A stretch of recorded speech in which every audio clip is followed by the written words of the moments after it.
Happy Memorial Day weekend. And what better way to celebrate than by looking back on something that is even more convoluted than America's history, the DCEU. After The Flash, the canon is all over the place, so why don't we just go ahead and take a look at how messy that is. I'll include some visual aids of what this new retconned version of the DC universe must have looked like. So I'll be reading from this article that's written on truthandjustice.com or .org.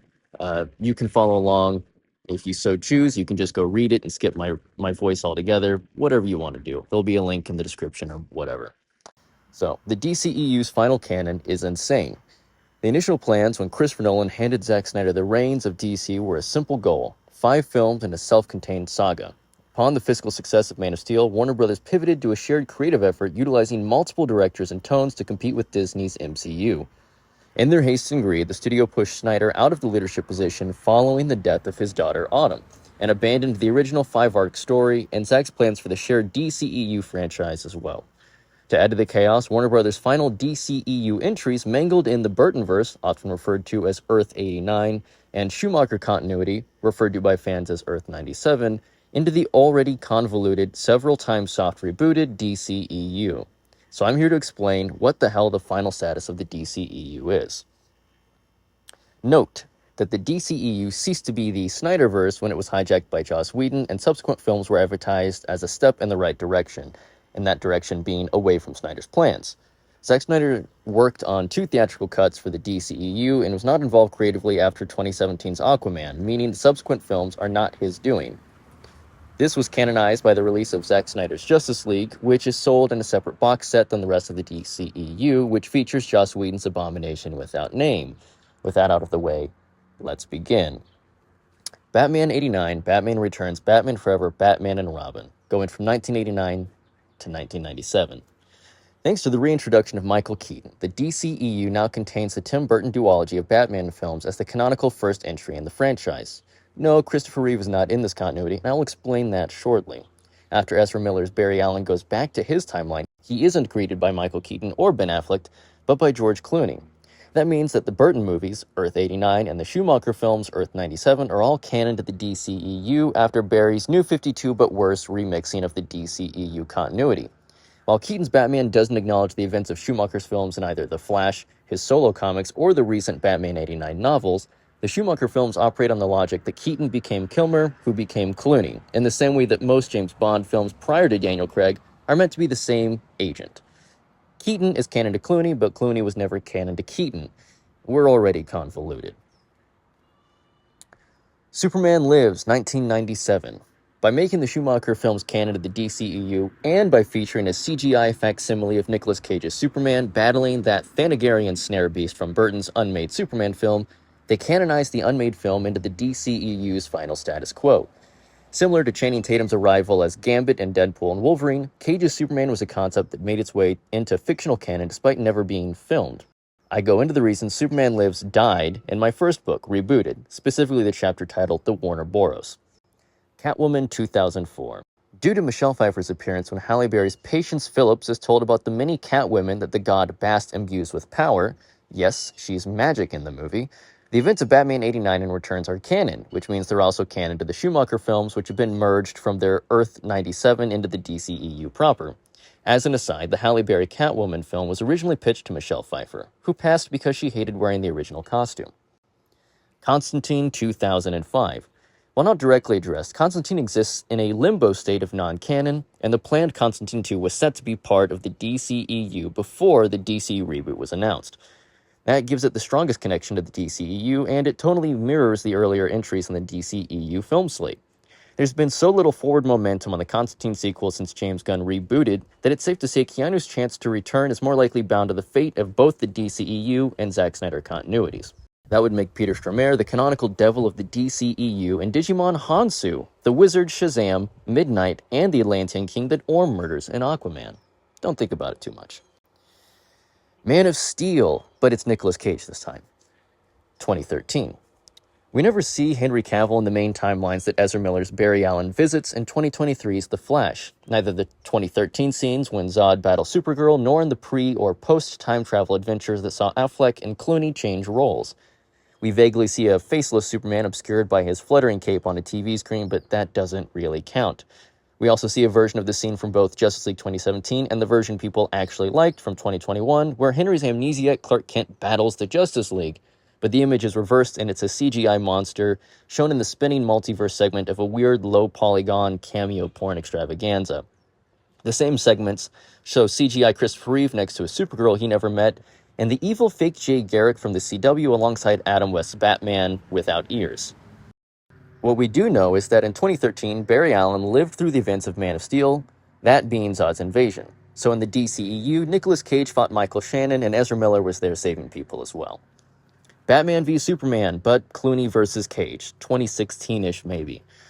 As stated before, we know that some events from the original DCEU are canon to the final revision we see at the end of The Flash. So at some point, George Clooney's nipple-suited Batman fought Nicolas Cage's Geiger-suit Superman after the death of Chris O'Donnell's Robin, killed by someone that Jack Nicholson's Joker had poisoned and turned into the second Joker. There's always two in a deck after all. I suppose Lex Luthor would have been Burton's as well, meaning he would have been either Kevin Spacey or a better casting of James Spader. However, young Jesse Eisenberg could also have just been the son of the now-deceased Lex Sr. in the 2016 movie, as it now exists in the DCEU canon. Either way, Clooney decrypted Lex's roster of metahumans to use against Superman if Batman didn't kill the Man of Tomorrow, and Ezra Miller's Flash was on that drive. Suicide Squad 2016. The studio cut of Suicide Squad would be mostly the same, save for Harley and Joker's possible connection to Nicholson's Joker and Clooney's Batman being the one who arrests Deadshot and Harley. Clooney's Bruce Wayne would likewise be the one telling Waller to shut her squad down in the final scene. As I alluded to above, the DCEU Joker could still have been Jared Leto, who would have been 17 in 1989, and the Smile Ink poisons could have been in his hair gel, or bleach for some sweet frosted tips. That could also imply that Harley Quinn is a possible daughter of Nicholson's Jack Napier, aka the Joker, as that was Schumacher's plan for the Unmade Batman Triumphant movie. Wonder Woman 2017.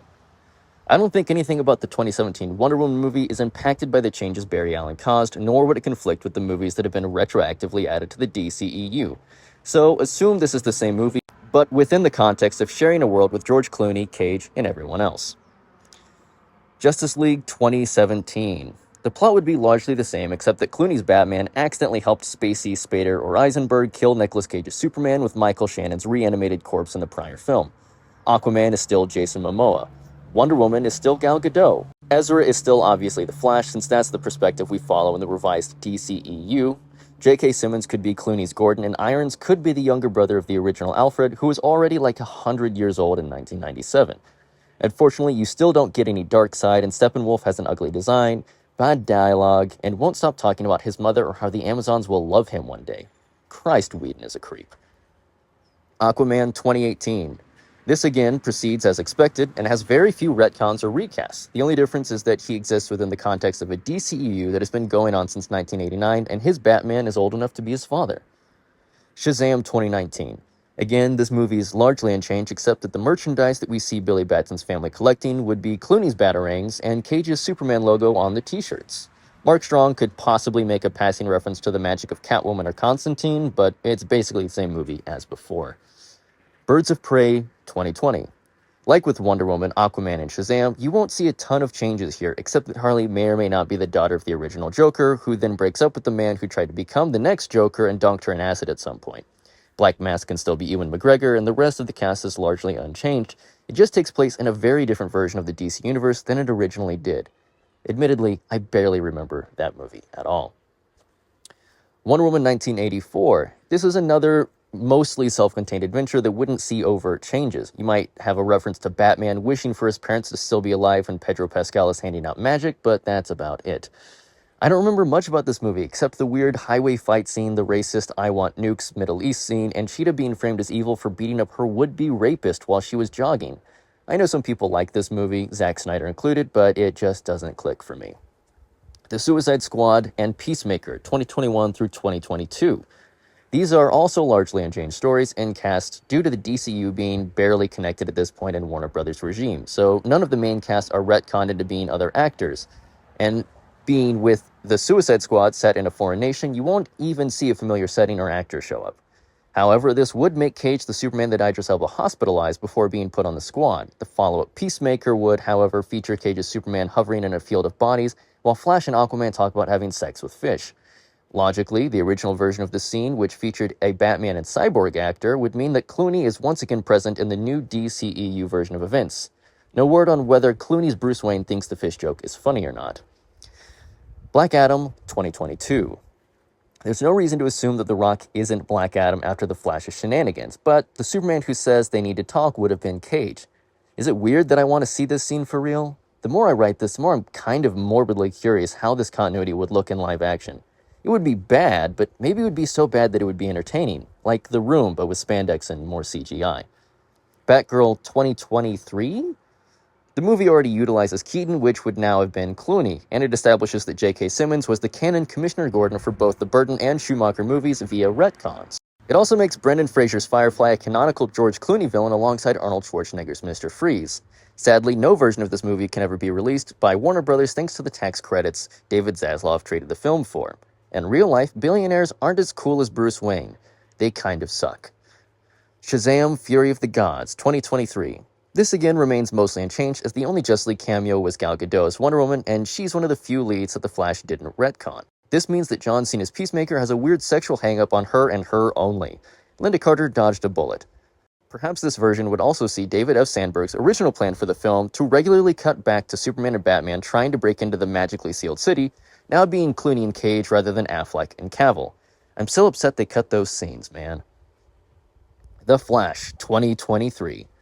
It is what it is, and it's the reason the DCEU is a confusing mixture of overlapping concepts and continuities. There are no changes, because this is the film that changed everything, meaning that the only canon universe that Affleck and Cavill still exists in is the divergent canon of Zack Snyder's DC and Man of Steel, Batman v Superman Ultimate Edition, and Zack Snyder's Justice League. Blue Beetle 2023. This often forgotten film wasn't even promoted by Warner Brothers, causing online fans to create fake brand sponsorships and ads while dubbing themselves the Blue Beetle Battalion. Despite the online ruckus, the battalion failed to move the front lines of their force into their local theaters upon the film's debut. While James Gunn claims the Blue Beetle will be retconned as part of the DCU, it features the DCEU brand logos designed for fictional DC companies. There's been no word of his future appearances in Gunn's DCU. In fact, Superman 2025 is being touted as the first DCU movie, and Blue Beetle's leading man said he had no idea if he was ever being invited back. So the only changes here would be that the Batman George Lopez calls a fascist is now George Clooney, and the Superman given a passing reference would be Nicolas Cage. Aquaman 2. It feels like this movie should exist before The Flash, but what better way to present the broken continuity of the DCEU than to not even be able to tie it up in a neat narrative bow? The only changes I can think of here would be maybe Supergirl and Super Cage are now canon to the setting along with Clooney's Batman. I don't know. The movie was unfortunately forgettable and skipped by the masses who were dreading the inevitable DCU that had already been announced, with a year's worth of films tied to the DCEU already filmed and scheduled for release. Whatever scenes Ben Affleck filmed for the movie would have been swapped for Clooney, assuming they'd ever been seen by the general public. I assumed they were connected to the unused Aquaman 2018 concept art that had the Justice League battling Ocean Master's invasion force on land while Momoa's Aquaman led the charge undersea. Seriously, we got screwed out of that whole concept twice. What the fuck, Warner Brothers? So there you have it. That is the standing canon of the DCEU as of the alterations Barry Allen made via the Flash movie. There's a morbid quality to how positively busted this series of events is, but remember that Snyder also claimed that 2011's Green Lantern was canon to his DC films and that he wanted to include Black Adam in future Nightmare scenes if he made a second or third Justice League film. Meanwhile, Brandon Routh is saddled with Nuclear Man and Bryan Singer being part of his story, which eventually crossed over with the CW, where Tyler Hoechlin plays two separate Supermen, three if you count Bizarro and the separate Superman and Lois canon. It's also a setting where John Wesley Shipp is simultaneously the father of Barry Allen, Jay Garrick, and his original 1990s Flash. So DC is pretty much all over the place when it comes to connected universes. Maybe Nolan was right to do a unique trilogy that ties into absolutely nothing else. Maybe Snyder would have been better off making his movies a 5-part adventure and not letting Warner Brothers turn his Snyderverse into the DCEU that they would later mangle to hell and back anyway. All we know for sure is that the final status of the DCEU is almost as busted as the CGI on Henry Cavill's upper lip. So there you have it. Happy Memorial Day weekend. Remember, sometimes when you look back at things, it's actually much worse than you remember.